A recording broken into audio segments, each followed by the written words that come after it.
Greetings, Tenno. Are you trying to decide on your first farming frame? Are you confused about how they operate? Have you been trying to farm Khora for weeks and you're wondering if it's worth it? Maybe I can help. Now, every veteran player is going to tell you that Khora is the best farming frame, but I'm here to tell you that, hot take, they're wrong. Let's go through all the loot frames.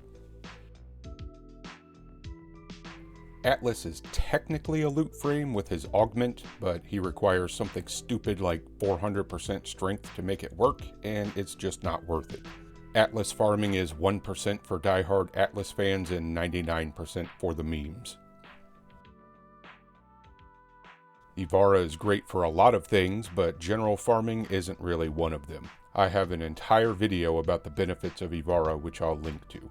Anyway, she can loot through her prowl ability, no augment required. This has some uses, especially for toroids if you have to farm them solo, or for building your first amp, but overall Ivara isn't great for farming resources, especially not in a group. Now we're getting into the meat of the matter. Khora's Strangledome augment gives extra loot drop chance, but only at a 65% chance for additional drops. The benefit of using Khora is that you can drag people into the Strangledome, then just tap one and it will kill all of them if she's built correctly. She can also have 2 Strangledomes active at the same time, which lets her choke point both ends of a hallway.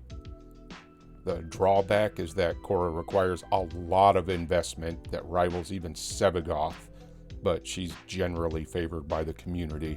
Khora's a fairly versatile warframe to have in general though, so she can have builds that focus on farming, one-shotting with her Whipclaw, even focusing on Venari for a laid-back Beastmaster type build, which I've already made a video about. Hydroid's augment gives you a 100% loot drop chance, but he can only have up to 20 enemies captured at a time, as opposed to Khora's 26. Hydroid is generally hated on by the community for 2 reasons. First, he was a horrible warframe for a long time, achieving worst in the game on several tier lists. DE reworked him and he's actually good now, but a lot of veteran players never got over the stigma of how bad he was and they never gave him another chance. I've talked to veteran players who didn't even know that Hydroid has a 100% drop chance on his tentacles. Second, max range Hydroid is incredibly annoying to play with as a teammate because his tentacles can grab enemies from rooms away, making you run all over the place to try to kill them. That said, Hydroid requires almost no investment to farm with. When I was new, I used him to farm and I didn't put a single Forma into him. I'm not even sure if I put a potato in him. Later in the game, Hydroid is also shockingly versatile. He's got builds for farming, gun buffing, a hilarious Breach Surge autoplay build, and probably even more builds that I'm not thinking of at the moment. Nekros is unique because he works with any of the other frames. Nekros only has a 54% chance to drop additional loot, but he does it off the dead bodies of everything you kill. No augment required.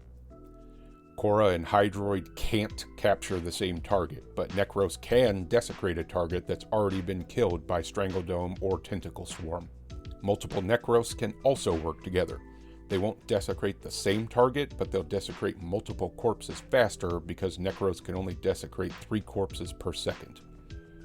Nekros also has the benefit of not lifting enemies in the air to do his thing, which I personally find annoying with the other 2 because I like to play melee frames. Nekros is also the most mobile of the loot frames because he doesn't have to stay in one area. Another quick tip for Nekros: if an enemy dies to slash damage, it can split into 2 corpses. Taking the Ripkas with their augment makes any weapon do this, whether it's slash or not, and you do not have to actually use the Ripkas, just have them with you. For the same reason, you want to avoid using cold with Nekros, because frozen enemies cannot be split into 2 pieces, meaning you'll only desecrate them once. Regarding Hydroid and Khora, I think Hydroid is the better pick for new players, and here's why. He's way easier to farm. Even if you get Khora from the base circuit, which you should, because fuck doing that much Sanctuary Onslaught. You'll still need 1 billion Kavat genetic codes to build her. As a hint, take a stealth frame and a scanner to the Sands of Inaros quest when you do it. Hydroid is dirt cheap to build for farming. You don't even need any Forma. Khora needs a Forma for both the frame and her Whip Claw. You can get away without Archon shards in her during the regular star chart, but to fully build her, there's the frame, Whip Claw, and Venari that you have to build out. When you're new, you probably want to, or are going to be forced to because nobody else is doing it, farm solo. And Hydroid will make that easier than Khora will. Hydroid can trap enemies all the way to shooting distance, whereas Khora will still be getting shot at sitting in her Strangle Dome because it's not that big, and she has to balance strength and range so her Whip Claw can kill. Hydroid, for straight up farming, doesn't care about strength. Hydroid is also going to use way less energy than Khora, which is a huge issue for new players. To wrap up, if you're going for your first loot frame, I would pick either Hydroid or Nekros. Nekros allows you to just play normally and keep getting extra loot for as long as you have energy or health. Take a slash-based weapon to get extra body parts to desecrate and just run around shooting everything. Nekros is also always welcome in party play since he doesn't compete with any other farming frames. If you want the peak of farming, go with Hydroid. He has the highest drop chance, is very cheap to build, and will make solo farming much easier for you. Just set up in a corner, cast a Zeneric Well, hit your 4, and kill everything in the tentacles. I recommend using the Zorus, which you'll get for free from a quest, or the Ignis Wraith, which most new players are going to want to farm anyway.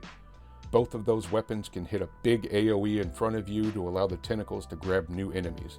Just don't max range on him or you're going to have a bad time.